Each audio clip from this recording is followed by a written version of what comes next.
Tentunya terima kasih yang sebesar-besarnya untuk Bapak Bambang Juwono, salah satu pendiri Pesona Edu.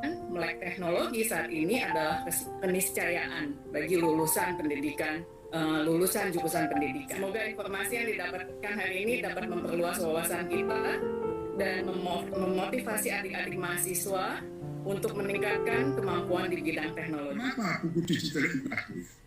Nah, buku ini tidak mengintimidate guru. Karena apa? Karena buku adalah jantung pelajaran di kelas. Setiap guru, setiap murid pasti belajar pakai buku. Nah, buku itulah yang kami transformasikan menjadi buku digital. Nah, seperti apa buku digital itu? Kira-kira ceritanya seperti lingkaran, ini interaktif, bisa digoyang-goyangkan di sini.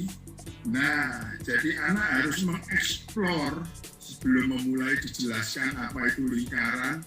Ini bagaimana ini yang disebut lingkaran, kok bisa naik gerobak jot-jotan seperti ini ya.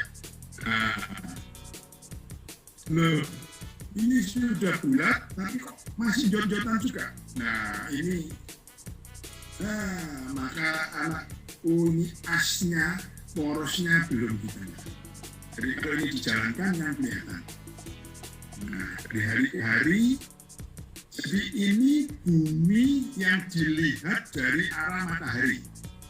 Nah, kan nggak mungkin terjadi kalau tidak dibuat simulasi semuanya. Apa yang bisa dibantu oleh para mahasiswa dan dosen dari Atma Jaya? Yang pertama adalah script-nya. Gagasan, ide yang mau dijadikan interaktif ini apa?